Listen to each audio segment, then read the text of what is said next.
Chair Razian, Committee Member Foss, Committee Member Garza, Committee Member Anjanati, Committee Member Strasser, Youth Committee Member Knopfsteiger. Okay.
Yeah, just a reminder, make sure your mic. Okay. Did everybody hear that?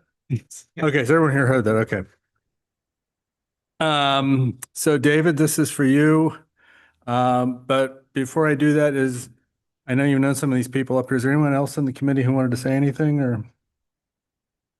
No? Oh, sure. Go ahead.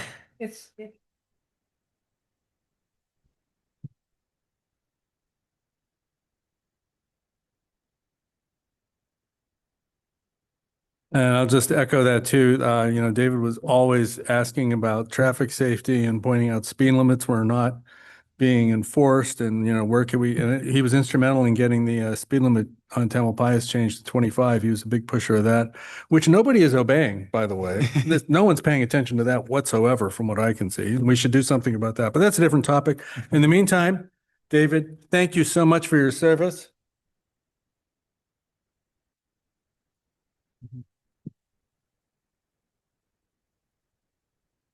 David, did you want to say anything or? You didn't spell my name right. They did or they didn't? They did not, Oh, but it's a common misspelling. The P is uppercase, whereas my family, the word McPherson is all spelled as one word. So first thing I wanted to say is the town is very fortunate that Mike Strasser has volunteered and was accepted to serve. He's very knowledgeable, very motivated, and I think that he is going to make a great contribution to the BPAC. Before I came to Corte Madera, I was one of the 11 founding members of the San Francisco Bicycle Advisory Committee, which was the first bicycle advisory committee in the nation. And as a result of that, you begin to pick up all of that institutional knowledge about bicycle safety design, pedestrian crosswalk design, all the various competing ADA requirements, Caltrans, NACTO. I mean, it takes years to kind of develop, that institutional knowledge of how the town works also, how public works works, how to get grant money, et cetera, et cetera. And I was disappointed that my service was terminated because in the mind of a couple of the council members, particularly Council Member Rosa Thomas, she said that in a small town, her words, is that we do not want to concentrate the ability to serve in one place. Quote, I've been in organizations where all the institutional knowledge rests in one person, and when that person leaves, everyone is left saying, what do we do? What do we do now? And I bring this up because whatever anecdotal truth there is in that comment, it certainly has no relevance to a volunteer board of 5 to 7 people. I think Chair Ravazio made it clear years ago that if a volunteer has a good record of attendance and wants to continue to serve, he or she should stay on that position and continue to build that knowledge. And the reason I really find this policy, if it's going to be enforced by the town council, to be counterproductive is because, Bob, you would not be able to continue to serve. Cheryl, you would not be able to continue to serve. Somebody like Peter Chase on the planning commission, who is such a contributor to the town, if the town council really pushes this idea that we can't have too much institutional knowledge built up by volunteer members, I can't see the logic in having that go forward. So I've talked to Adam about it. Don't know if it's going to be a policy that will be enforced, but my personal opinion is that it is counterproductive. And I appreciate the ability to have served the last 16 years. And thank you. Okay.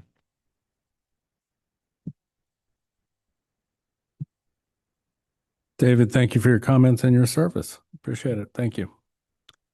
Okay, number 3, introduction of new committee member, Mike Strasser. Mike, welcome. Thank you for coming this evening. I don't have any information here about you at all. Maybe you'd like to tell us a little bit about your background and your interest in this, just a minute or two. Hi, I'm Mike Strasser. Didn't mean to displace David. That was, I think also, I agree with his comments. But as far as my background goes, I've been bicycle advocate for quite some time. I was a member of both the Cal Poly and Stanford cycling teams, for which I did education for children in elementary school levels for bicycle safety for many years. And I became a member of this community in 2019, for which I live in Madera Gardens. So I'm kind of in a hotbed of a lot of traffic for all of the elementary schools and see how all the paths connect and some of them don't connect. So it was really more the urging of my wife saying, why don't you get involved in this stuff? You have an opinion for everything, but you should need to do something about it. So I thought it'd be good to participate on this committee, and I'm glad this town actually has a committee so that we can have a voice like this. So happy to serve. Thank you very much, Michael, and we're happy to have you. Is it Mike or Michael? Mike. Okay, got it, Mike. Okay, open time for public regarding non-agenda items. At this point, we will talk about items that are not on the agenda. And I will ask you to limit your comments to 3 minutes. And if you could give your name and where you're from, that's also helpful. Thank you. Is this on? Start. Yes, it should be on. Hi, my name is Bob Middlestead. I'm from Kentfield. I'm a founder of a group called E-Bike Access. We're a bicycle safety advocacy group. Started off working with the Water District to allow old guys like me and old women, other people in our group, to ride legal e-bikes, e-mountain bikes up on TAM, the watershed. We've accomplished that. Our other mission is to do something about the e-motorcycles that are plaguing our streets. It's rare to talk to anybody who has not had a close encounter or who doesn't know somebody who's had a close encounter with what colloquially are called e-bikes. Most of what you see with the throttles that the kids are riding are not e-bikes. They go faster than 20 miles per hour. They're e-motorcycles. When we started this campaign 2+ years ago, there were about 35 e-motorcycles at Redwood High School. I counted the bikes there. Today, there are almost 60. One would say my campaign has not been very successful. What I want to do tonight is just urge on you the mission of actually doing something about this. I've talked to city councils around the county, school boards, police councils. The natural reaction is, isn't this somebody else's problem? Can't somebody else deal with this? Um, and what I'm asking you to do is overcome that initial human response reaction and actually take this on as a project.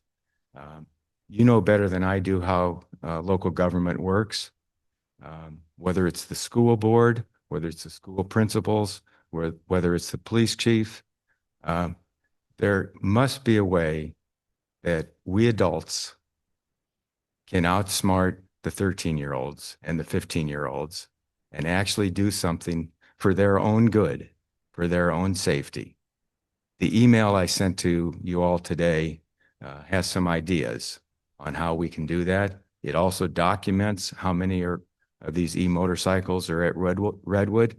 I really ask you to do something about it, take it seriously, put it on the agenda. One last comment.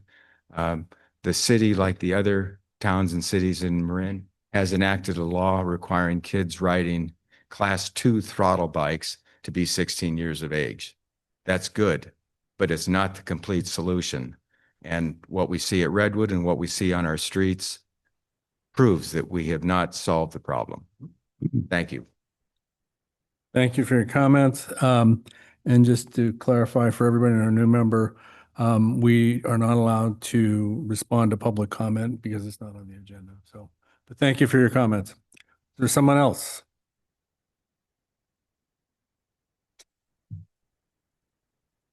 Oh, yeah. My name is Patrick Seidler, and yeah, that'd be great. Thank you. My name is Patrick Seidler. I'm from WTB-TAM, which is a nonprofit that promotes sustainable mobility here in Marin County and in the state and in many other places. And Matthew handed us something out that I'll be talking towards in my open comments. But first off, I really wanted to, we've been doing this. WTB-TAM's been advocating for bicycle transportation for over 30 years now. And I just want to compliment you, Corte Madera, and the Corte Madera BPAC, and let you know, we've been to so many meetings, it's kind of ridiculous. And we've been to them all over the county. And Corte Madera bats above its weight everywhere in Marin County. In fact, you guys are the highest per capita bicycle pedestrian builders in Marin County of all the cities. And so I want to congratulate you and thank you so much for all the things you've done. And for those that are new and for those that have been here for 16 years, I just want to show you, you have a legacy. And we hope that we teach the younger folks and the folks that are new to the board, we hope you teach you guys, all the things that you've done and accomplished. And there are more things that we need to do to finish. But I really want to recognize you and thank you for all you've done. I handed out two pieces of paper. One is, and what I'm going to address tonight, which is the southern segment. The southern segment. The southern segment goes from Warnham Drive around behind the mobile home parks, behind Trader Joe's, behind the additional mobile home parks, then reconnects with the bridge over Corte Madera Creek. It's actually, it's been around for quite a long time. It was in the original 1973 bicycle plan in Marin County. So it's over 50 years old. It's half a century it's been in the planning to build this segment. And it's also in the 1994 North-South Bikeway study. It was granted funding and specifically expressly granted funding in Regional Measure 2 to complete this segment. And it was worked on. And the second page kind of shows you, some of the things that have already gone on. There are literally millions of dollars that have already been invested in this project that nobody talks about anymore. And it's just kind of sitting there. And it's what I consider to be the most important segment of the Greenway other than the Alto Tunnel in Marin County. And then the Santa Fe connection, which goes between Puerto Suelo Hill and North San Pedro Road to be the other one. And you folks Corte Madera owns a segment of the Greenway that's absolutely critical. And so what we're looking for you to do is to show that leadership that I know is there, that sits there at this table tonight. And I know it sits here when city council's here as well. You guys are leaders. You guys are examples. And so we're looking for you one more time to make the lift in a multi-jurisdictional challenging issue. Corte Madera, Larkspur, and the county are all involved in this. And we can tell you for 30 years in working on this, that mixture makes it the most difficult issue. When you have a multi-jurisdictional issue, it makes it more complicated. And if you look at that timeline that I gave you, this project, we're supposed to have already been writing on. And the project that mirrors it on the north from Anderson to the SMART station is the most popular segment of the entire Greenway in the SMART system. You have the other one, and we're asking you to seize the moment and to resurrect this project. I need to get you to wrap up, Patrick. Sorry. Wrapping up right now, but thank Okay. you very much. Thank you. Appreciate it. Patrick, thank you for coming. Didn't know you were coming. Thank you. Nice to see you. Matt. Hello, set my timer. I'm Matt Hartzell, also with WTB TAM, and I'll pick up where Patrick left off. The southern segment, and we think that it probably needs some work on the branding. Southern segment doesn't really speak to a lot of people, and it's kind of a remnant from when it was part of a larger project, the Central Marin Ferry Connection project, the rest of which has already been completed. So if you look at the area in East Larkspur, Corte Madera, with Trader Joe's and the mobile home parks that the southern segment goes around, it kind of looks like a whale. And there's a new mural on Warnham Drive where whales are the theme. So we think maybe the Whale Trail could be the new name for the southern segment and attract a bit more attention. And in any case, what this, as my colleague said, this is an extremely important gap in the North-South Greenway, which is also the SMART pathway, which is also the Great Redwood Trail, 320 miles from the Golden Gate Bridge to Humboldt County. And it will be one of the most used and most useful and most important for increasing mobility for all ages and abilities, bicyclists and pedestrians, non-motorized transportation users in Central Marin County, and especially important for the town of Corte Madera, which currently does not have an all ages and abilities and ADA accessible route from the town of Corte Madera to everything north of Corte Madera Creek, the Larkspur Ferry, the SMART station, the entire SMART pathway, the Cal Park Hill Tunnel. This would be the gap closure that connects Corte Madera as well as Larkspur. And it's right now it's a political football that, because it's in multiple jurisdictions, it's difficult for one jurisdiction to really rise to the fore. But we think that Corte Madera has shown great leadership in building bicycle and pedestrian infrastructure in the past, and that Corte Madera can show great leadership in the future and help to show its neighbors, Larkspur and the county of Marin, show them the light and help to gain traction to make this project a reality. So we, as part of the project, is in Corte Madera's own jurisdiction, and Corte Madera, in fact, owns the right of way. The other part is on SMART owned right of way. However, TAM has already paid SMART $850,000 for the right to build a pathway on that right of way. And so there's a lot of work to be done, but this is a really important project. Let's close the gap. Thank you. Thank you, Matt. Anyone else? And Patrick, Matt, thank you. We have been working on this a very long time. Please. Hi, I'll be brief. My name is Tom Nafziger. I'm 29 El Camino Drive in Corte Madera. And I was lucky enough to serve on this committee for almost 10 years, 8 or 10 years. David Pearson was responsible for getting me involved, and really appreciate David's service to the town. And I think so I want to thank everybody for the improvements that have happened in this town, because there have been a lot since I moved to this town from Mill Valley a dozen or so years ago. Anyway, one observation: the multi-use paths that go along San Clemente and I guess Paradise Drive in front of Nugget, they're beautiful and wider and awesome. I'd like to see some of the shrubberies get clipped back for both line of sight, and where they also restrict, some of the width on the pathways. And I'd be happy to do it myself, but I don't want to get in trouble. So anyway, and I think we could find other people if the town, needs anyone. But anyway, it'd be great to cut a few shrubberies back for line of sight on the multi-use paths and things like that. And watch out for e-bikers. So thank you, everybody. Thank you very much. Anyone else? David McPherson. And Chair Ravazio, over the years, you've expressed that serving on the BPAC has been one of the more rewarding experiences with all of the different groups that you serve on. And I think in particular, you've pointed out because you could see so many things advance. And with that in mind, I just want to express that this BPAC meets 6 times a year, but this year we only met 3 times. And so I hope that next year we meet all 6 times. And also, I'm not sure exactly how this could be changed, but our current town council liaison is expressing really no interest in pedestrian infrastructure, bicycling infrastructure. And it would be great to have a town council member liaison who was interested in those subjects and then could help persuade the other council members when decisions have to be made by the council. And consistent with what Tom just also said, I have found both riding my bike and my motor vehicle up and down Corte Madera Avenue, there's a lot of shrubs that are growing into the right of way. And it blocks your vision of cars coming up.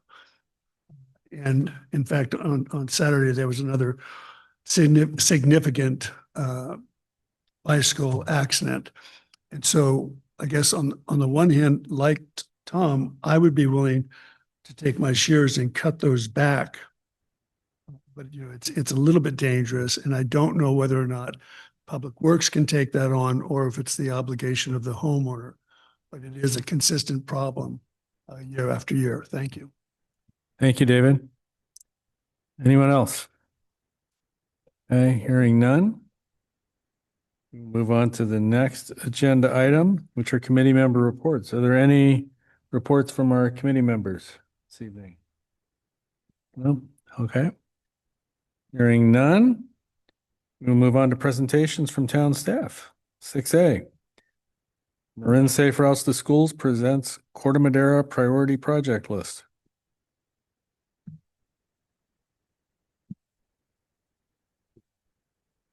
Hi, good afternoon. So today we have Wendy here with us to. Yeah. Okay. Good afternoon. Today we have Wendy here with us, who's going to present on the Safe Routes to School presentation for Corte Madera and a priority list. I'm going to pull that up in 1 second.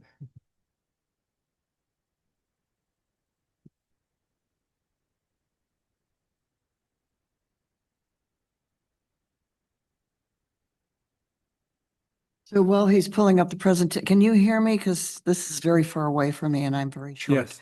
Yes. Okay, good. What he's pulling up is a presentation we made to the Larkspur Corte Madera Task Force. And it talks about a new approach that we're taking with identifying priority projects. Essentially, we have, is it coming up?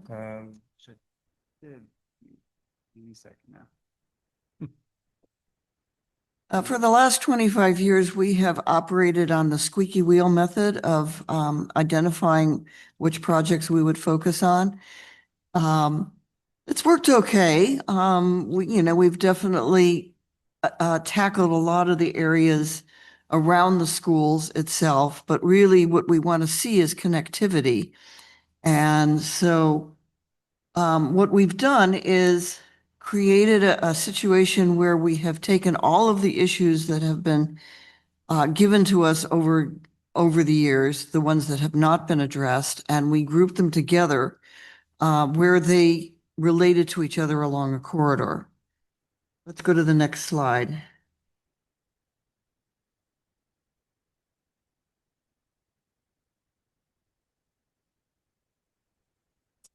Very slow. Okay, so what we want to do is focus on corridor level improvements rather than spot fixes. And we developed a list of objective criteria which I'll show you in a minute. And we gave point value to them in order to evaluate the various different projects. Next slide, please.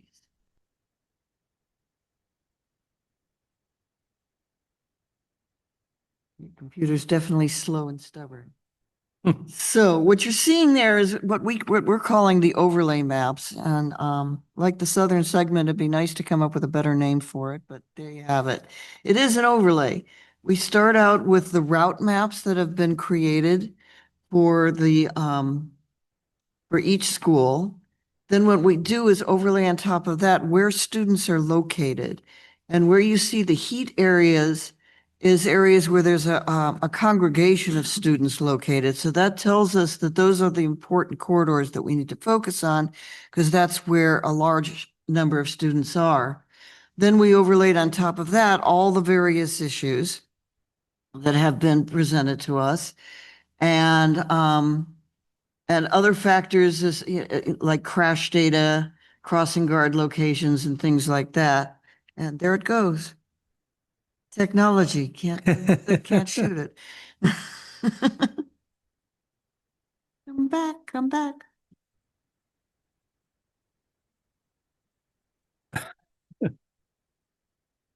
Oh, we'll work without it. Work without a net. So this is how we started coming up with we're grouping the issues together into corridors and then using our various criteria in order to evaluate what are the higher priority projects. Oh, come up a second. Okay. Go to the next slide, please. So this just tells you what, what came out of this for the whole county.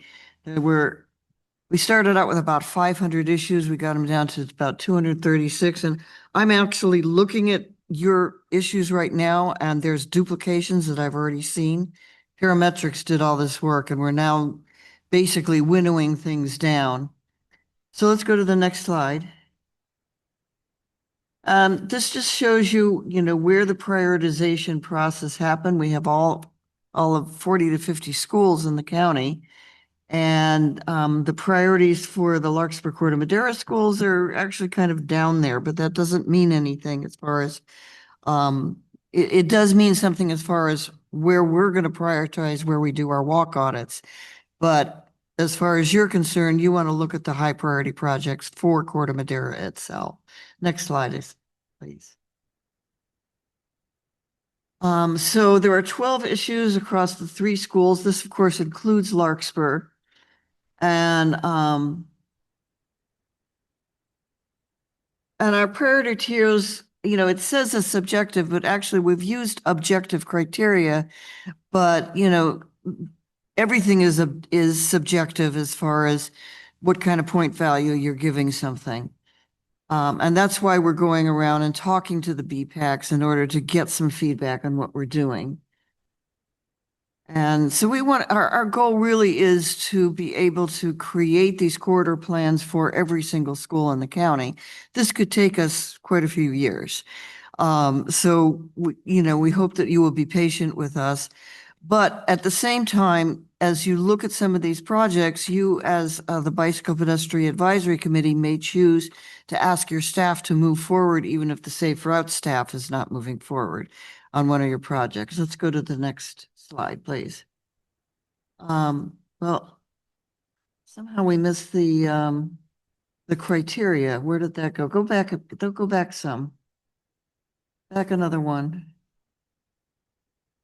Go one more. One more. Either I inadvertently deleted that slide or something happened in the translation. Because I had what the different criteria was, but I can tell you what they were. They have to do with where the students live, the participation in safe routes, what type of street it is, whether it's, as far as, so looking at arterials and cross streets, intersections, things like that. Equity was also included in the criteria that we were using.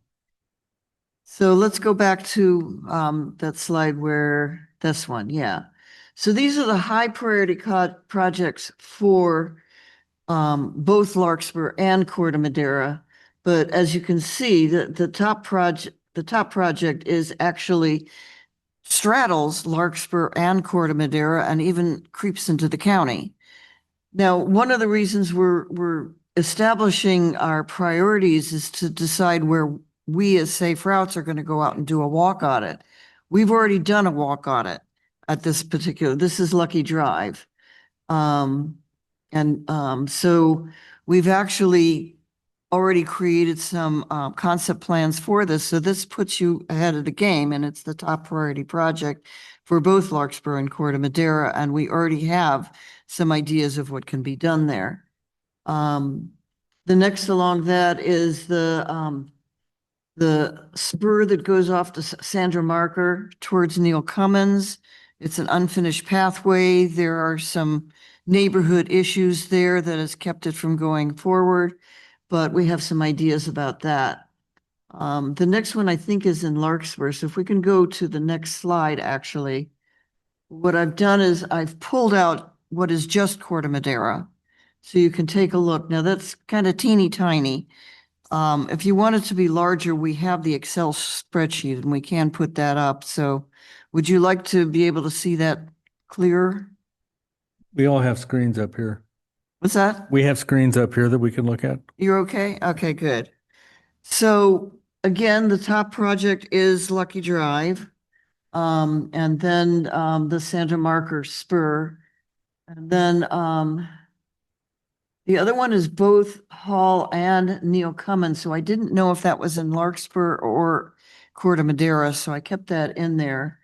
And then the next one down is working into the Paradise Drive segments, and then some of the Cove School issues that have come up.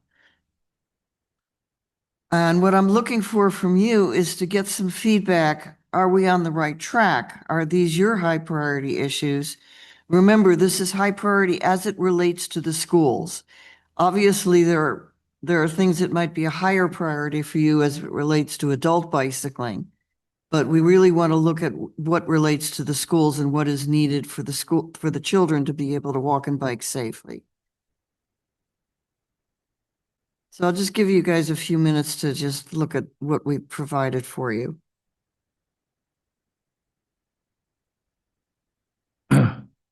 Is that the end of your presentation?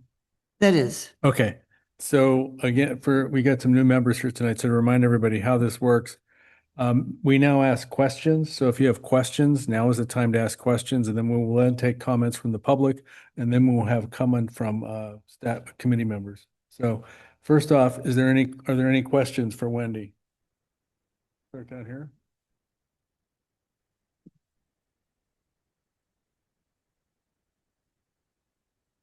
There we are. Okay.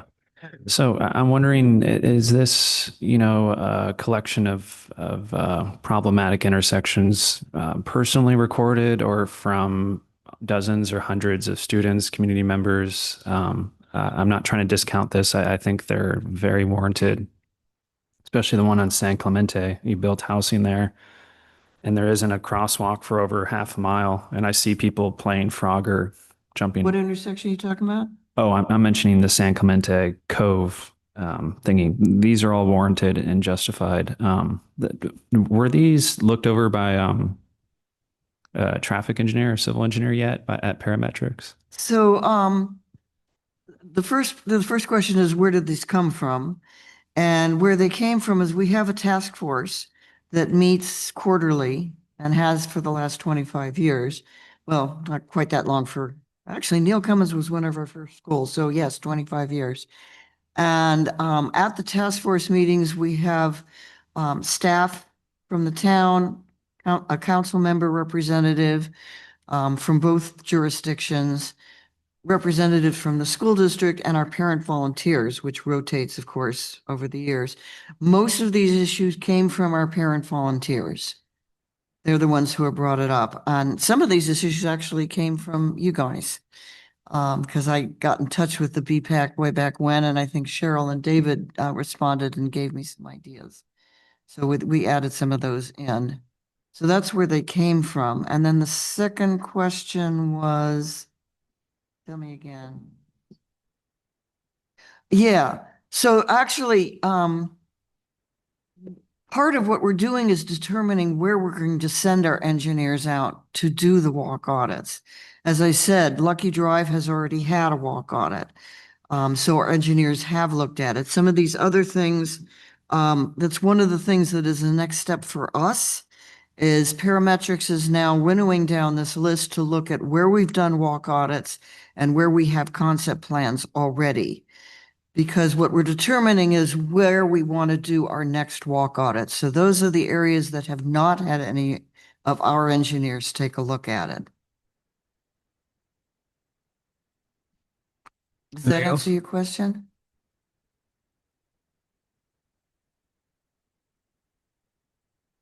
Wait for Yeah, comments. that'll come Yes. next, yes. Any questions? Could I just ask, but taking a step back, what initiated your research? What's that? What initiated your research? What started Parametrics' effort into this, In this initiative, or this initiative? yeah, it started because we all of a sudden had the tools to work with. As I said, up until now, basically our parent volunteers would bring us issues and whoever was, squeaked the loudest got attention and got the walk audit. Once we had the ability to create these overlay maps, then it gave us the opportunity to look at the big picture and start, lumping these issues together, creating the corridors, and coming up with some very objective criteria to determine where we would do our walk audits. So I guess the question also is, what funds your research? Is that something that there's, Your tax dollars at work. and so we have to be, what's the budget for us to be able to choose how many of these we can actually do walk audits for? Okay, our budget for every year is 5 walk audits a year for the whole county. Not much. However, there is another process going on. It's the school safety program. I don't know if you've had somebody's presented that yet, but Parametrics is also doing that one, and they're going to be doing 10 walk audits. So that actually means for the next year or so, we will be able to do 15 walk audits. But again, that's for the whole county. And that's why I suggested that, there may be situations where other towns have decided they're going to just move forward with some things on their own. But it all depends, that's up to the staff and the council if they want to do that. Okay. Anything else? No? I guess just And question. that's just, that doesn't, over the years, maybe the next 5 or 10 years, we hope to get to all of these. So but did you initially say that this was an opportunity for a pilot within the Corte Madera, Larkspur community? I did not say that. You didn't say that? Okay. No. It's something about, Wishful thinking. so we have to, but you're saying for 15 audits, that's across the board. So this is a list of our local issues that you've identified, Right. but the list is hundreds probably. So we have to choose between, out of 100, we have to choose 15. Yes. Yes. From our However, perspective, we have to whittle this down to what is our allocation for Corte Madera for how many we have to whittle this down to? and keep in mind, again, the number one issue, we've already done the walk audit and we've already created a concept plan for it. So now it's at a stage where all it needs is funding, and it actually got some funding in this last go round from TAM. So that's also, that particular project is now partially funded. And as I said, this is our next step, for our internal work, is winnowing down the things that don't need it so we can have rise to the top those things that do. And if there's something on your list, on this list, that may be farther down the list, but you determine from your experience that it should be higher up on the list, that's what we want to hear. Because we used our objective criteria, but we're open to subjective feedback. That's why I'm here. I guess from my personal experience, if that's what you're interested in, is the gravel pathway. We're going to do comments later. Come after. We're just doing questions. Okay, okay. We'll come back to you and then you can Okay, Jot it down so you remember. Thank you. I know. Questions? So is the study you have, is it solely during school hours?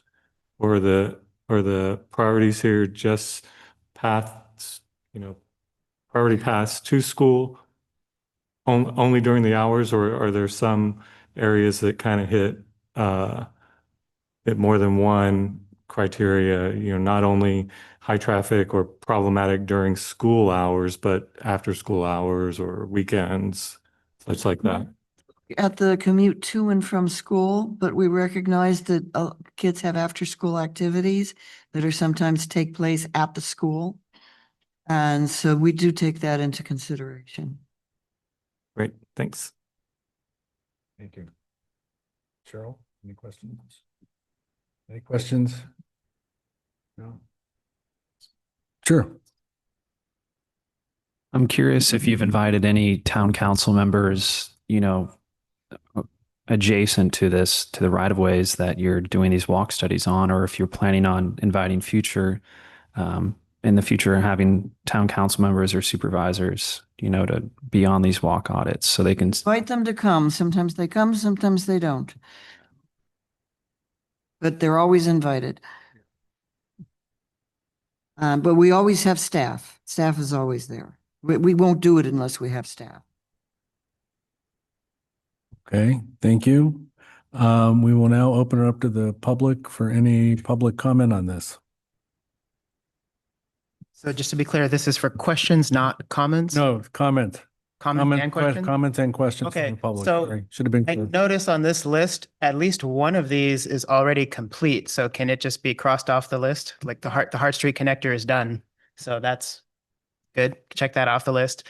And then several other of these are already active projects in development right now. In fact, the number one is a Safe Routes to School, Safe Pathways funded TAM project that's currently actively under development by Parametrics, the design for it. So I wonder if that means it still belongs on this list, or if it's not, doesn't, like, where does the process and the timeline of project development intersect with this list? Like, is this list still important for the next steps when we have the design, but we're looking for grant money, and then we can point to this list and say it was ranked this high by this study, so it's important to keep it on the list?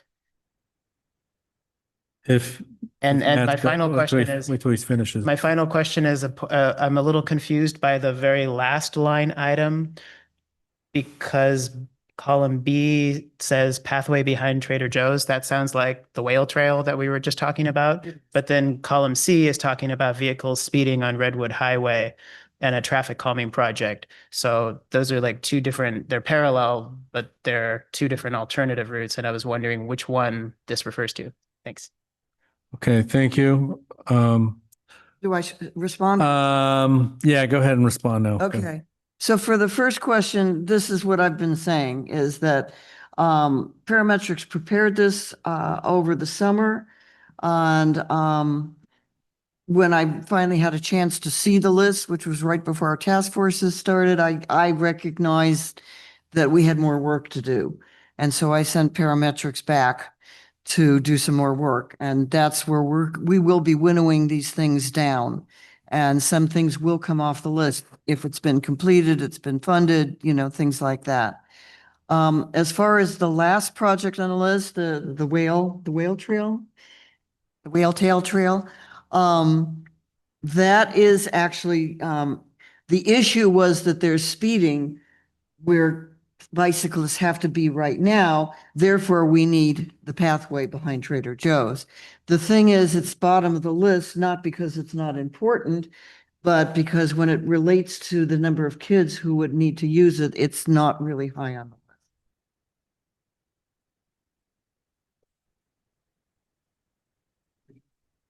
That's the one you're talking about.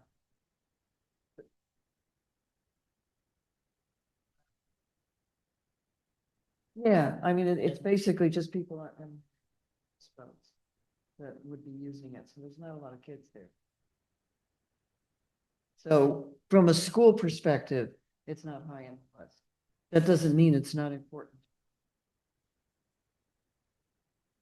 Okay, any other public comment? David McPherson. I was going to point out to Mike and Henry that you can sign up to get regular notices from safe routes to school. And I think, Mike, I think that you have younger kids. And so I was the parent liaison for Neil Cummins and the Cove School. And so it gave me really good insights to bring to the BPAC. So if you have the extra time, you might consider doing that for your own kids at whatever school they're going to. And the final thing I was going to say is that it may be a little bit of a misnomer to think that the southern segment of the north-south greenway behind Trader Joe's would not serve children. One of the things that I became aware of, because my daughter became really close friends with some kids that actually lived in the trailer parks, north of Trader Joe's. And those kids had limited resources, so they all rode bikes. And so was not paved. The southern segment was not improved. So they would ride every day in front of Trader Joe's in that section with no improvements, with all the driveways, until they got to the pathway that goes around Nordstrom. So don't, in your own mind, and maybe you too, Wendy, the southern segment will be important for all the kids that live in the trailer parks. Thanks. Thank you. Any other public comment or questions? Yes, Patrick.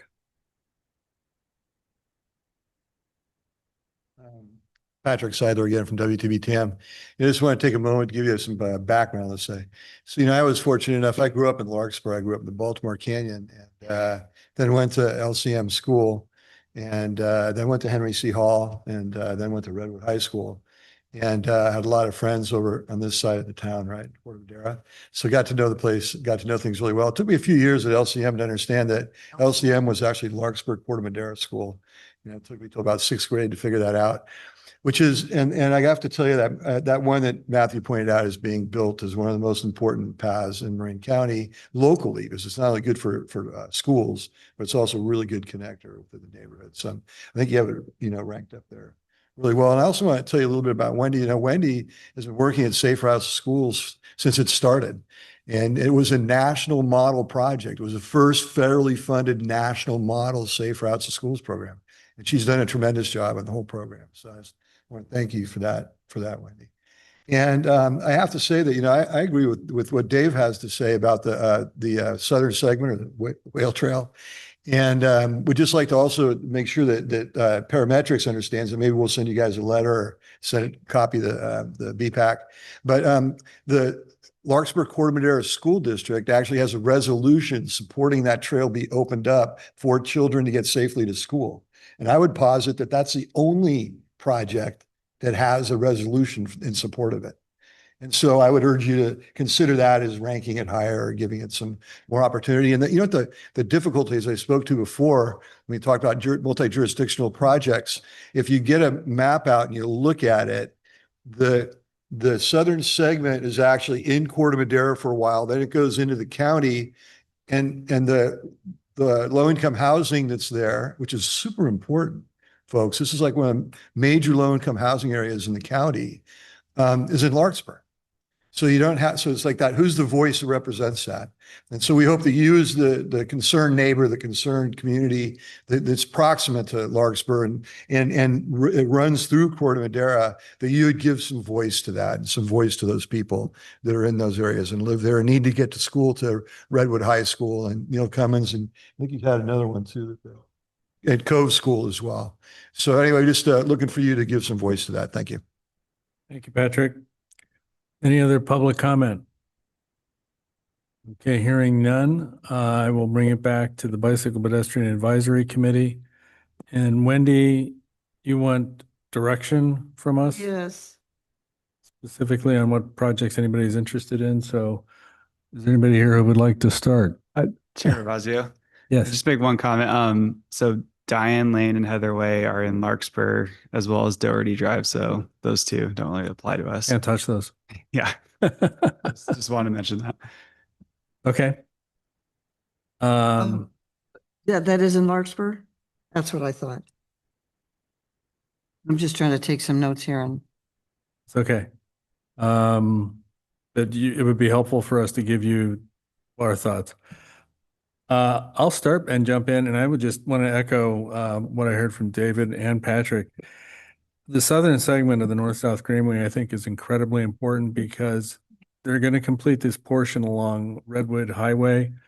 Larkspur is doing that, and it's going to be really dangerous. It's going to go through so many driveways and pass through so much traffic, whereas the route that was talked about earlier tonight and you all got information on is incredibly safe. It's incredibly beautiful.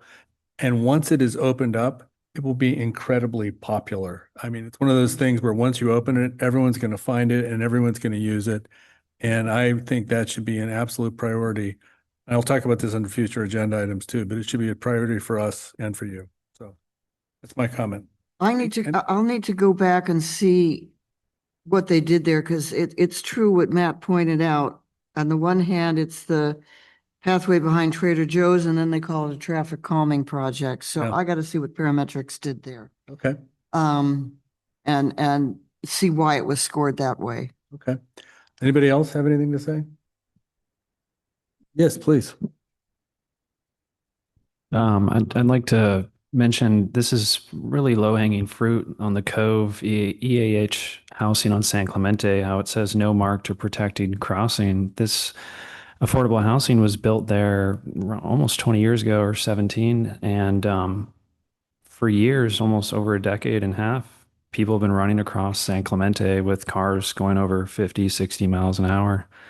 And it would be such an easy thing to build a raised crosswalk connecting, the west side of the sidewalk to the multi-use path there and put rapid flashing beacons there. I know the town at 75 grand and below, it doesn't go out to bidding process, but I think that could be done by the town's DPW. And depending on price tag and all that, but it could be essentially the first of many upcoming raised crosswalks across the town, many of which should be put where there is currently crossing guards. So we have this concept in urban planning and traffic engineering called the concrete crossing guard or the concrete policeman. People only slow down when there's rain, construction, or a cop, or when the road is designed for slow speeds. So when you design the road for slow speeds, there's essentially a concrete policeman there 24/7, 365. You don't have to pay for a police state of a motorcycle cop on every corner, with a radar gun. So that's something to consider, not only with safe routes to schools, but to codify the raised crosswalks at every area in the county that has a crossing guard.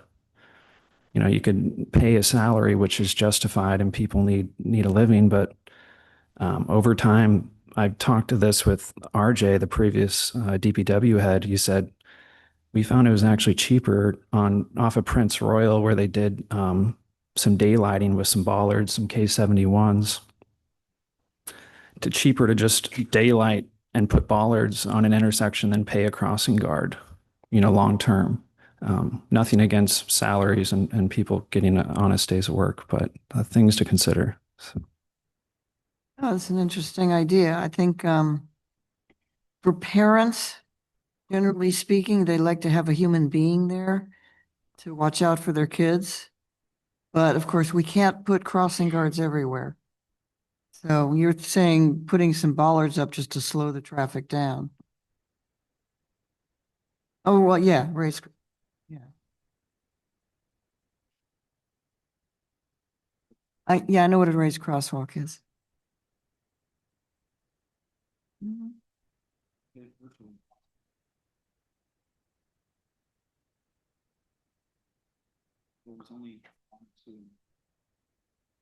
I don't think your mic is on. And as it stands, there's currently only one or two raised crosswalks in the whole county. There's one in front of that Safeway by Northgate off of Manuel T. Freitas Parkway. There's also one at Bahia Vista School. I know because we put it there. Yeah, but they're cheap, low-hanging fruit that can instantly Not cheap, but they. six figures, rough, give or take, anyways, but there's a very potent tool that are underutilized. So. Thank you. Are there any other comments from BPEC members? Yes.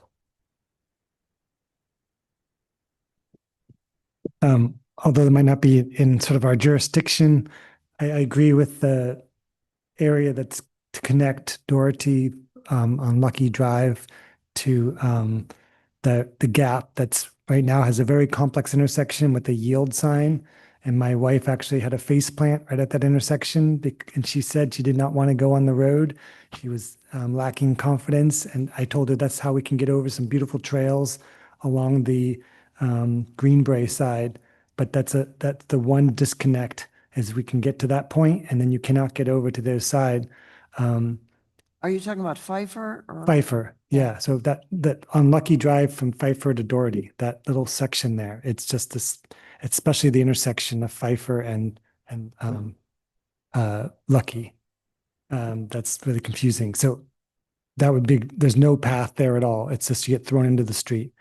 The other one, I love the idea of the southern connection. That's I think we redefine it from just students to just school age children, what enables them to travel. And I think a lot of when you look at things through that lens, not just getting to school, but just navigating their community, there's places that you want to go for summer camps and things like that that you can't. I think I wish this map that you shared with us was true. There's actually a southern portion that is missing, which is the Alto Tunnel. We can't really get our kids over that hill in any way through either Horse Hill or the Alto grade. Neither of them are suitable for young children. So I wish there was a connector there too. So it's really those two connectors that really bring that whole southern portion of the Greenway together. And unfortunately, the Alto Tunnel does not, it certainly serves families, but it isn't specific to a school. Yeah. And I'm curious to know, and without having the dot maps in front of me, are anybody in Larkspur Landing going to Larkspur Corte Madera schools, or do they, I think they might be going to San Rafael. I know my daughter has a classmate that's over in the community that's beyond Larkspur Landing, those houses that are up the hill there. I don't know the name of that. So some of those are assigned to Larkspur Corte Yes. Madera. So I'll take a look at why it was scored so low, and we can reevaluate. And then one other one that's, I think, also a kind of a gap is that gravel pathway. This off Sandra Marker? Parallel to Birch Avenue. Is that, I believe it's the second one. And I think that would be a valuable, that's a really odd disconnected trail. I know there's some easements that has to be dealt with in that space. There's easements that go all the way through to the other side of the trail. So the trail is actually within an easement. So I don't think it can just be widened and then paved all the way to the fence lines, but it might have to actually creep into the actual lagoon itself. But as far as a major connection where students are traveling from Larkspur down into Neil Cummins, that's another gap. That's gets muddy and it gets gravelly, and it's also the dust that's created. There's quite a bit of dust in that hole. You can see it deposited on all the plants there. So There are politics involved with that too. There are neighbors who live along the pathway who didn't want anything done with it. And I've heard those arguments. I'm actually one of those neighbors that are on that pathway. And I've heard the arguments help us then. and I've heard the arguments of that they need to hear the people coming because they're going so fast. And so these e-bikers specifically are zooming down there at 40 miles an hour, and there's no other notice for them when they exit their gate that they would otherwise be leveled by these bikers. So if there's other speed control, but ways of still paving it, I'm not sure how that can be done, but I think we're getting into detail that we don't need to get into now. We're Sure. just trying to give direction, if you don't mind. So I'm Yeah. trying to keep things Well, moving because we got a lot to get through tonight. that's a good one to do that. Thank you. Yeah. Dot map again. I would want to look at Oh, there it is. It was there. There's our criteria. That's why I like to control my own PowerPoints.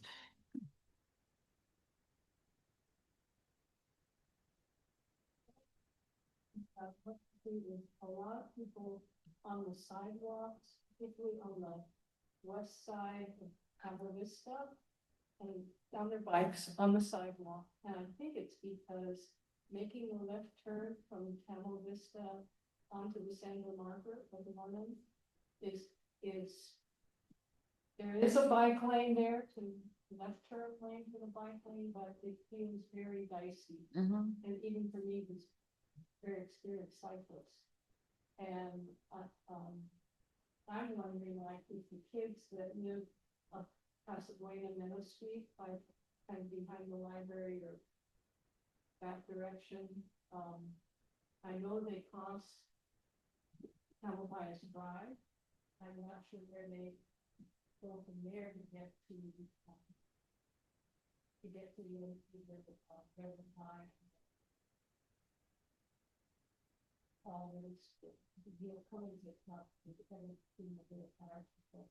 Anyway, they would use, I think they would use Channel Vista to get to their hall. If that's the case, then maybe that's.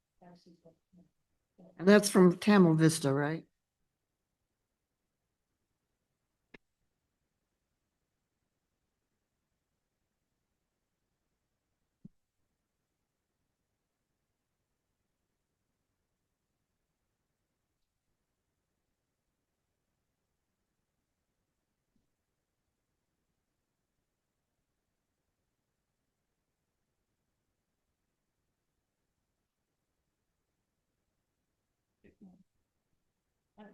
Yeah, or a specific left turn interval people going north on making that turn. Left turn interval, people coming from the east or west, north, they could literally people go like this. And there would be no conflict, and people could make that left turn without the cars, without fearing the cars crossing it. It's scary. Yeah, just generally speaking, how we start things out is we don't jump to solutions, although I'm talking to some very experienced people who know solutions. But generally speaking, we identify what the problem is and then we let our engineers come up with the right solution. Anything else? Real quick, I'm happy to see the gravel trail path on there. I know that the logistics of that in the morning, the frenzy of getting to school, you have pedestrians, little kids on bikes, but you also have some commuters making their way over to the ferry terminal and smart train and such. So just happy to see that up there. Okay, thank you. Little short and sweet ending. Mike mentioned concerns about neighbors on this gravel path by the creek there, being worried that they might not be able to hear bikers come and go, e-bikers going fast. That can really be ameliorated with stamped concrete, kind of similar to pavers and just like when cars ride over roadways with pavers, it makes a lot of noise. You can hear the tires, and stamped concrete would be a cheap, easy way of increasing the noise of bicyclists coming and going. Sounds like you have a lot of experience with engineering, and sounds like you've got some engineering. I'm not a civil engineer. I don't have my engineer card anyway. I wouldn't be sitting here. I'd be sitting over there. But I encourage everyone to learn as much about traffic engineering as possible so they can become fluent when they're advocating and say this bollard is a K71, it costs $90. This is how much it's going to cost the whole project. So Especially when you're serving on a committee like this. yeah, it helps to know what you're talking about and advocating for. Okay, thank you very much. Wendy, thank you for coming this evening. Thank you for your presentation. Yeah. And we will now move on to, where are we? Oh, another discussion item, solar powered radar speed feedback signs and bike path advisory signs. Thank you, Chair Razio. So Yeah, there was been talk in previous BPAC meetings about adding some advisory signs to paths, and recently Larkspur moved forward with purchasing 6 of these radar feedback signs and placing them in several locations around their city, which we'll show on the next slide. Where do you have those? Oh yeah, right here. So one of them was actually on the Corte Madera Larkspur path, and then 2 others are farther to the north. So we were taking inspiration from them and considering, installing. We have budget to potentially install 2 of them in town. And so these signs, they go up to 15 miles an hour, and then they start flashing slow down. And as we've mentioned several times before, we don't have speed limits on our bike paths, so these won't be enforceable. They're just advisory for people using the paths to know how fast they're going and when to slow down. And they cost approximately $11,000 each. So we would, if we were going to hit 2, it's basically just one facing, each direction. So on this slide, this is where we're kind of considering the 2 locations adjacent to San Clemente Drive on the Bay Trail, which is also where we had that accident recently. And so, yeah, one would be facing north on the north end, the other facing south on the south end. So that's kind of our proposal, but we're open to looking at different paths around town, wherever BPAC would like to prioritize. The other piece, Joe, just looking, I think there was a discussion on signs last time. We're also considering installing some of these yield to pedestrian signs in certain locations at like entrances and exits to paths. Oh no, so that's pretty much it. Just wanted to, bring it for a discussion, see if we should move forward with this, or if you have any alternatives you want to look at. Okay, thank you. We'll first go with questions from the BPAC. And just to clarify, Chris, because we went through this before a couple of years ago with RJ, we are not allowed to put speed limit signs on the bike path without doing a speed study, which is incredibly expensive and time consuming. And then only then are we allowed to actually post speed limits. So we're doing this as an alternative to actually posting speed limits.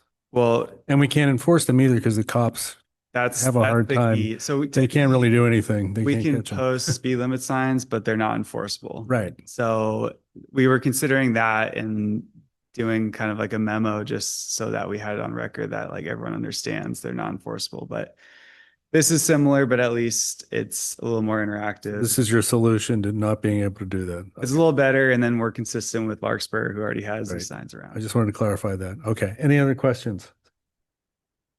From BPAC? Yeah. Questions?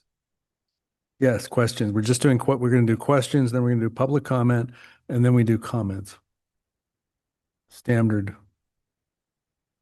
No other questions. Okay. Is there any public comment on this? Yeah, I think the new signs and the Larkspur portion of the path are great. I actually think it works both way. It both shows cyclists when they're going too fast. I think there's a lot of pedestrians who complain about bikes and they think that the bikes are going too fast, when in reality, the bikes are not all going that fast. It's just an issue of perspective. When you're walking at 2 miles an hour, a bike at 15 miles an hour can seem really fast. So this actually gives the pedestrians a cue that, hey, that bike passing me is only going 15, 16, 70 miles an hour. He's not going 30 miles an hour like people say they are on Nextdoor. So I think that's really useful.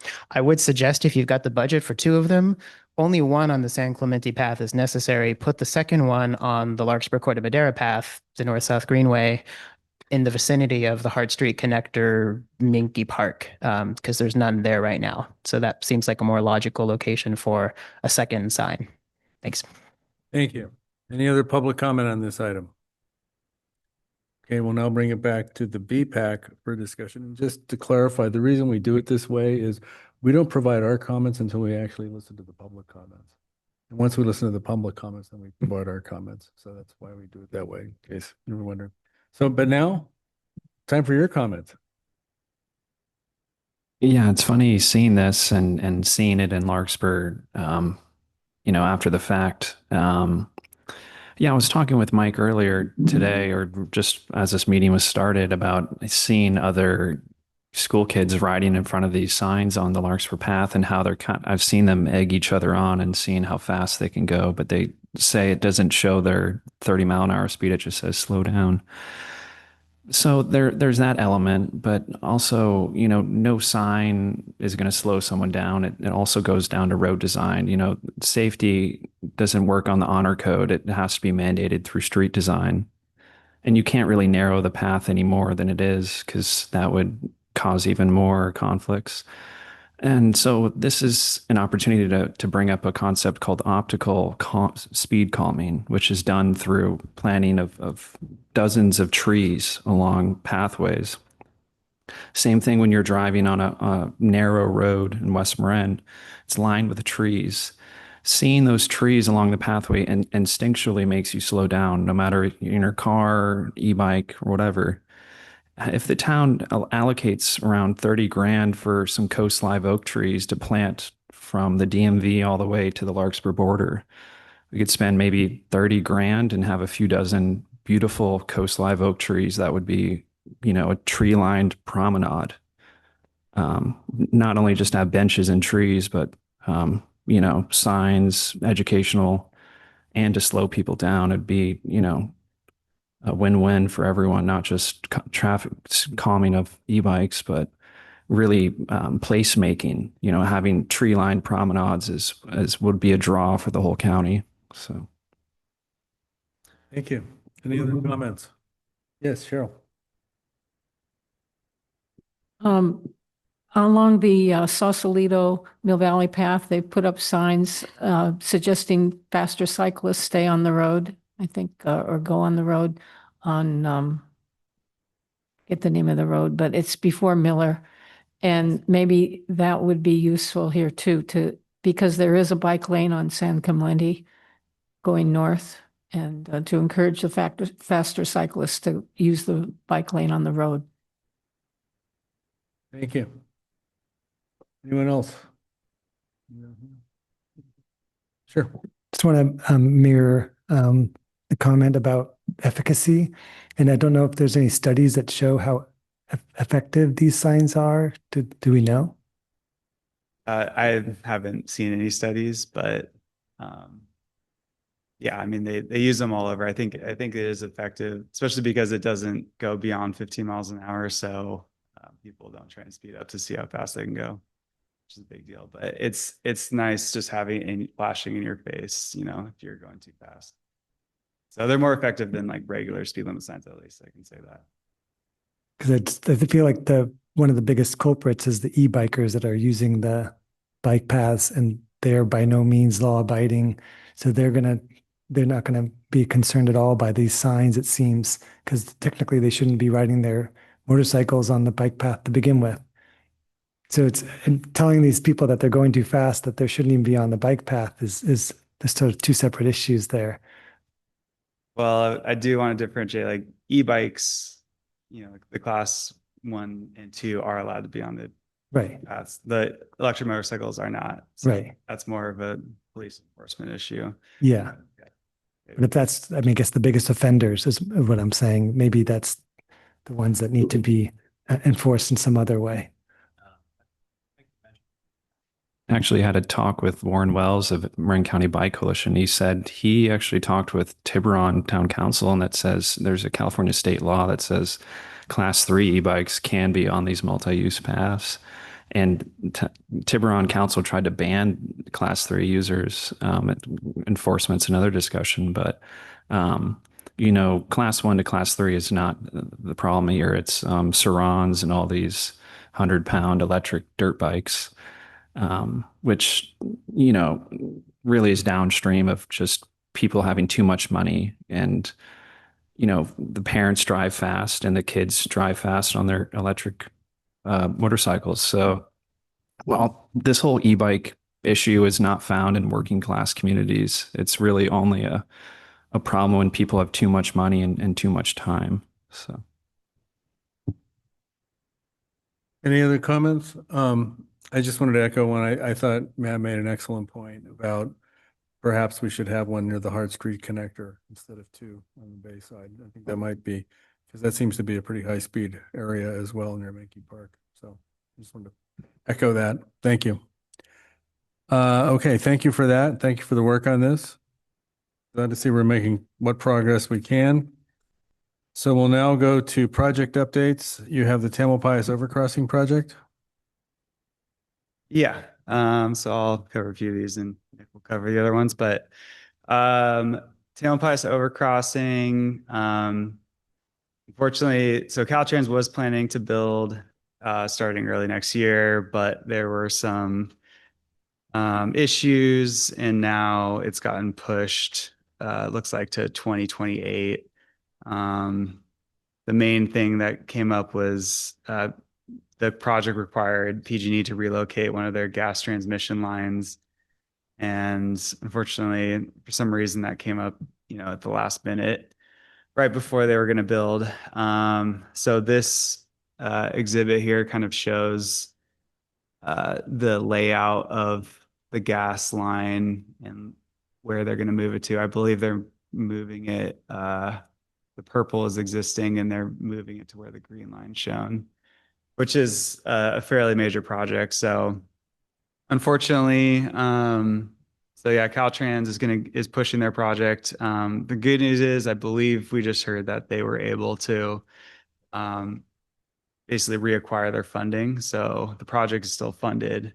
So it should be good to go in 2028 as long as there's no more delays. So it's just a quick update on that project. Okay, thank you. So the Paradise Gap Closure Project, this is currently just a concept. I think actually it was on these list. But this one is the gap from Seawolf where we have the widened sidewalk going to the west and then just past Prince Royal where we have a class 1 path going to the east. And so we've tried to apply for grants twice, and the most recent one was a grant application to TAM for several grant opportunities, and they've preliminarily told us that they're recommending awarding 1.27 million for that project. So as long as it goes through all of their approvals, then we should be getting funding for that project. It wasn't quite fully funded, but I believe the town should be able to cover the remainder for that. So that's good news. And we'll keep posted when we get the official. Way to go. Yeah, that's great. And then our other Paradise Drive project from westward to the town limit, that one, we're still in the environmental phase of the design. We've ran into a handful of issues with, we have to get it because there's federal funding. We have to go through NEPA, which is the federal environmental process. And that included a very robust cultural resources study that's taken like 8 months. We had to do borings to check for shell mounds along Paradise Drive. And that's just one of many things we had to look into. So that's coming to an end at least, but we're also dealing with PG&E, which has to relocate their utility poles. And then we're also coordinating with all the adjacent landowners like Marin Audubon, Marin Country Day School, Marin Montessori. We have to kind of deal with right-of-way issues with all of them. So currently we were planning to construct next year. It's a bit up in the air right now, depending on how these things, check out in the next month. We may have to push to the following year because our construction window is pretty small with this. We have to basically get most of it done during the summer months when school's out. So our plan was to start in kind of mid-spring and go through to the end of the school year. So right now it's been unsure. I think by the next meeting we'll know for sure whether it's going to be 2026 or 2027. Okay, thank you. That's the latest on that one.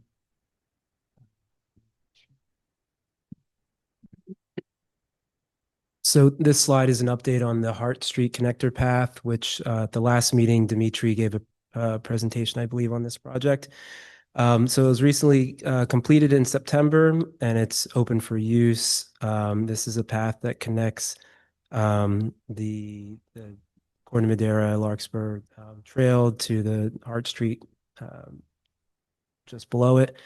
There's a long asphalt, as you can see in the photos, there's a long asphalt pathway that required the installation of a retaining wall, some split wood fencing, and some landscaping along the slope. There's also one of the bid alternatives that we included in the project was a staircase, which you can see in the middle picture, which is a bit of a shortcut for pedestrians and folks that want to take the stairs instead. And the last photo shows some additional restriping of the roadway and freshening up the crosswalk paint. And I was asked to share that there is a ribbon cutting grand opening ceremony Thursday, November 20th at 3:30 at the connector path at Palm and Hart Street. And it's rain or shine. It looks like if it's raining, they're going to meet at the Mankey Park gazebo. I had a quick question. I spoke to the mayor before the meeting and she wanted to know, is it the Hart Street connector or the Palm Street connector? Because apparently there's a sign on the path that says Palm Street connector. And she wanted to know what to put on the postcard because there's a postcard mailing going out. I mean, the official title of the project was the Hart Street Connector. I think the sign in question is a wayfinding sign, basically pointing people, you can get to Palm Avenue along the trail. What do you want to call it? I in my opinion, we should stick with the project name Hart Street Connector, but Okay. I'm open. I mean, we're open to suggestions. Thank you. Second thing, and I also asked you before the meeting, when did we start this? So looking back, I mean, we started like the more heavy design in 2019, but it was included in the bicycle master plan. So that was 2016. And I think there was discussions before that. So, And I just wanted to bring that up and I asked because I just wanted for everybody's education. We have some new members here. These things take a long time. This started more than 10 years ago. And Cindy Winter was coming to the meetings and saying, you should be doing this, you shouldn't be doing that. She actually was instrumental in changing the design, but you have to have a really long-term perspective on this stuff because it takes a long time to get this kind of stuff done. So anyway, just wanted to bring that up, but it's beautiful. I saw it the other day. It's really gorgeous. yeah, we've You guys did a gotten great job. a lot of compliments on it, and you can tell there's a lot more traffic going, down Palm Avenue now. So it's good. People are using it. Beautiful. Thank you. Is there any public comment on the Hart Street connector? Or Sure. is that, I just wanted to say that my daughter Lucy was in 4th grade and now she's a sophomore at CU Boulder.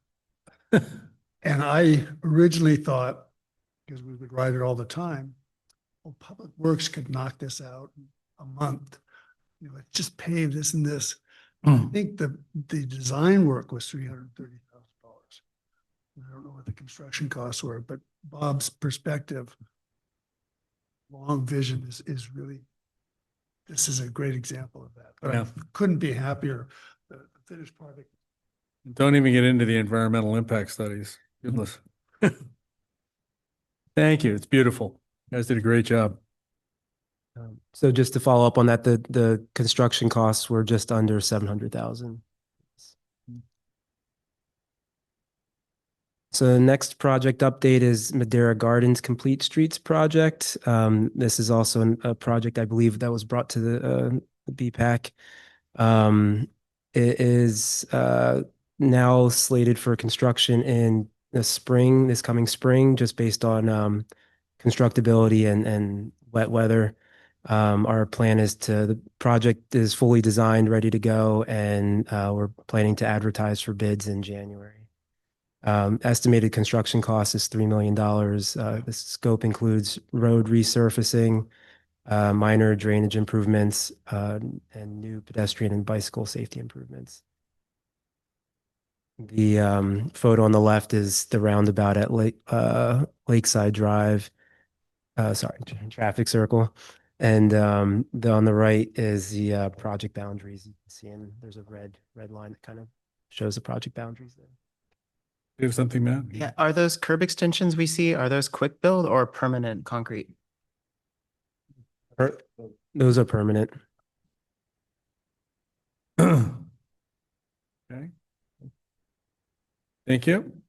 Okay, and I think it's our last project update is completion of the bike parking expansion. Was completed in June or July. It included 7 locations. Yeah, 7.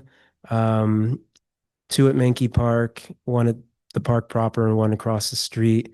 1 at the playground at Town Park, 1 at Town Park Skate Park, 1 at Cafe Verde, just in front of it, and another at the Town Park East Bathroom, and then 1 at the Nordstrom expansion parking lot.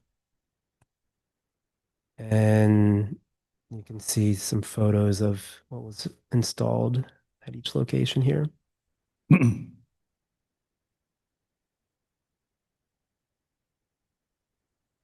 Sure. Yeah,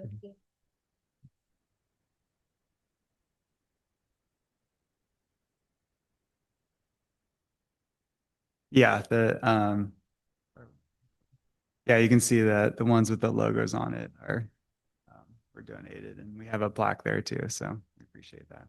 Look really good. Cindy Winter used to come to every single one of our meetings. She rode her bike here from, I think, Greenbrae. Came to every single meeting and always commented on everything. Very involved. Okay, I think that's it, right? For you guys? Yeah, that's all from us. Okay, so future agenda items. Are there any items that you would like to see brought up on a future agenda? Start down here. Anyone that we haven't talked about? Yeah, I like the whale trail. I think that'll be great because I do like to go to the train, smart train. And I think a lot of other people, ride their bikes from the smart train if they don't take drive on the highway or whatever. So, and that road's very busy. There's always, people coming out and going everywhere, and it's not just a straight shot through the bike path or through like the bike lane on the road there. So I think that it would be a great idea to have that done. Thank you. Okay, so just to clarify, what we're doing is we're talking about items now that you might want to see on a future agenda to discuss further. Anything down here, down here? Okay. We'll come back to you. Yeah, to reiterate the safe routes to school project list of problematic areas near schools, the San Clemente, the house EHS housing built on San Clemente, how there isn't a sidewalk or how there isn't a crosswalk between that housing next to the CHP and the San Clemente multi-use path. I think it would be worthy of a design study. Roughly, I don't know, $100,000 to build a raised crosswalk with some flashing beacons. So people in that housing don't have to play Frogger when they cross the street, and they can use that multi-use path and go with their family and be treated humanely. So thank you. Anybody else? Yes, go. I know that we've discussed in the past the e-motorcycle situation. It's been a year or two, I think, since we discussed it.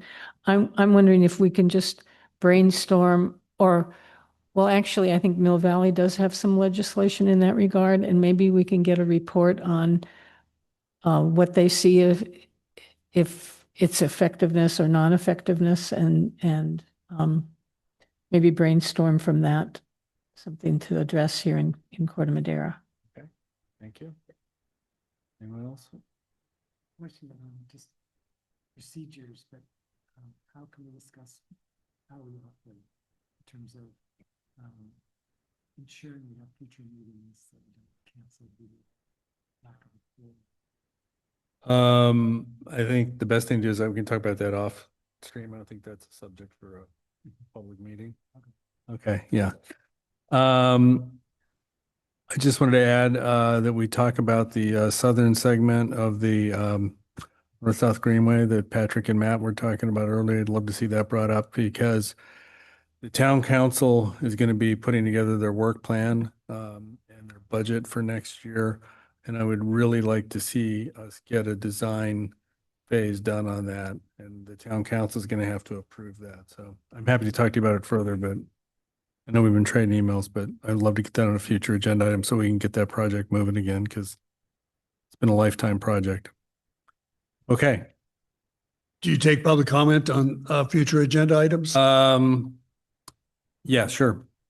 I always thought that having someone from the Central Marin Police Authority come in and give us sort of an annual review of their enforcement and their ability to interact with the BPAC was always very helpful. So their staffing has improved and they can free up somebody to come speak to the BPAC. That would be great.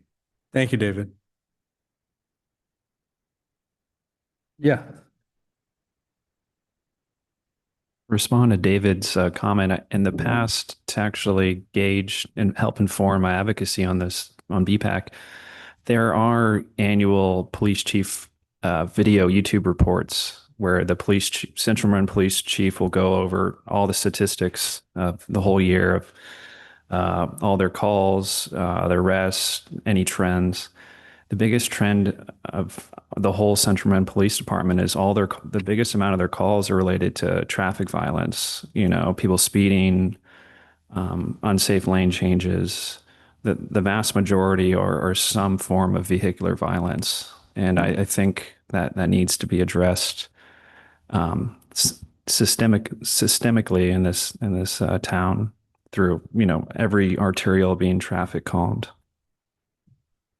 Thank you. Okay, that's it for future agenda items. And the last item, selection of committee chair and vice chair. So I guess we now take a nomination for a chairman of the BPAC committee. So is there anyone who would wish to nominate someone to become chairman or continue as chairman of the Bicycle Pedestrian Advisory Committee? Up to you guys. I would like to nominate Bob Ravazio for chair. Thank you. I'll accept. Is there a second? I would like to second that. Okay, all in favor of that? Okay, motion passes. Is there a nomination for a vice chair of the Bicycle Pedestrian Advisory Committee from anyone here? I would like to nominate Cheryl. Okay, is there a second to nominate Cheryl? What's that?